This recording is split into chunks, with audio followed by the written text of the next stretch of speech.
semua aspek kependidikan, ya, iaitu akademik, co-curriculum dan sosial ataupun akhlak.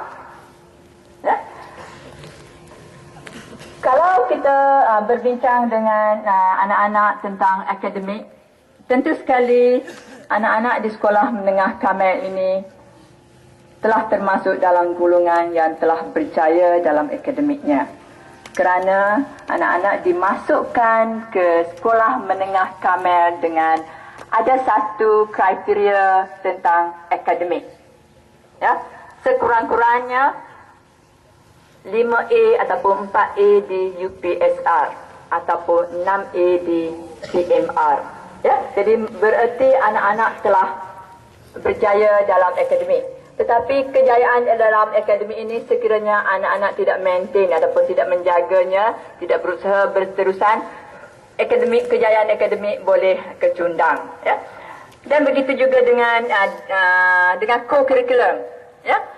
Saya telah mendengar kabar ataupun melihat tentang profil sekolah yang mana co-curriculum juga anak-anak pelajar sekolah menengah Kamil ya telah cemerlang sehinggalah sampai ke peringkat antarabangsa. Nah, dan kalau boleh usaha lagi sehingga boleh masuk ke peringkat dunia. Ya. Sasiah diri ataupun akhlak ataupun disiplin yang perlu dibentuk setiap masa, perlu dipelajari ya untuk anak-anak menjadikan anak-anak lebih cemerlang. Bukan saja cemerlang dalam akademik dan co-curriculum sahaja, cemerlang dalam diri anak-anak. Ya. Jadi cuba masukkan dalam senarai azam anak-anak supaya anak-anak ingin menjadi seorang anak yang berdisiplin, yang berakhlak mulia, berakhlak tinggi, berakhlak baik. Dan jadikanlah dalam senarai anak-anak, jadikanlah ingin menjadi anak-anak yang soleh dan solehah, ingin menjadi anak-anak yang patuh kepada ajaran agama, tak kiralah apa-apa agama, tapi 99% anak-anak pelajar di sini adalah beragama Islam. Ya.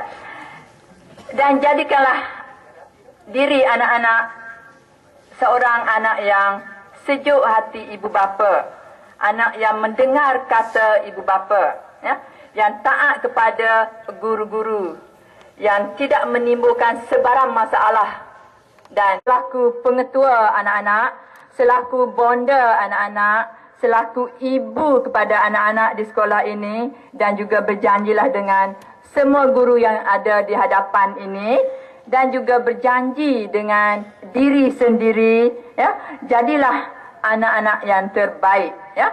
Jadilah anak yang terbaik dalam kalangan anak-anak dalam sekolah ini, ya, dalam kalangan anak-anak terbaik. Ya. Cuba berazam supaya kita jadikan kita adalah terbaik di antara yang terbaik.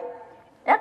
Sekiranya 1,000 orang yang terbaik, pastikan diri kita berada dalam golongan 1,000 orang.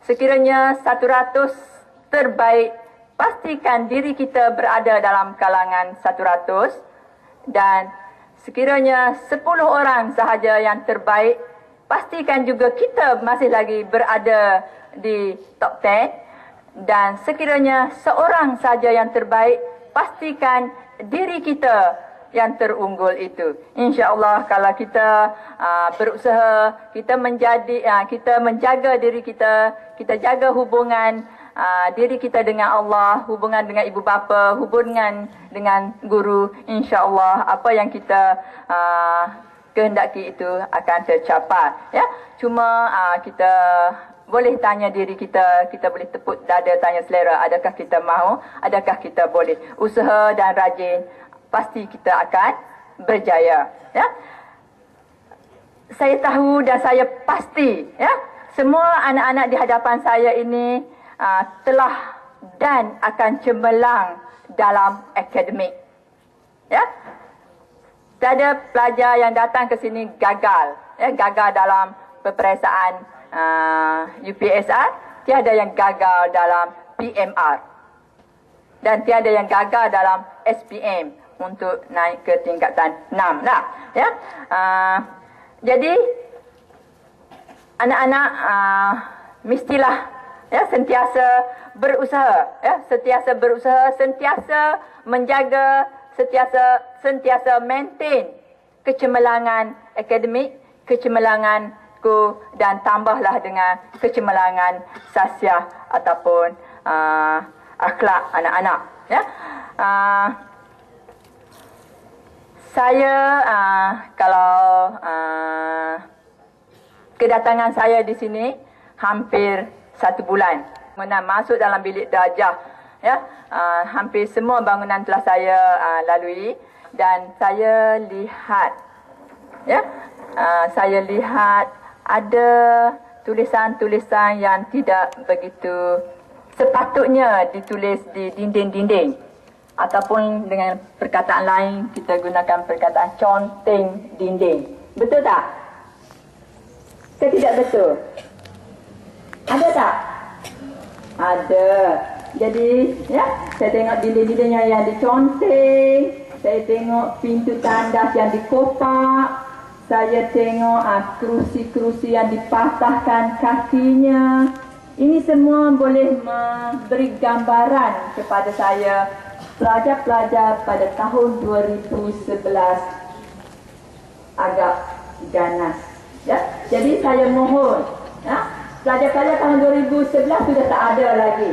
Kita dah tinggal di tahun 2011 dan kita telah menjadi pelajar-pelajar tahun 2012, ya, dari semua aspek yang saya sebutkan tadi. Boleh tak? Boleh? InsyaAllah, ya.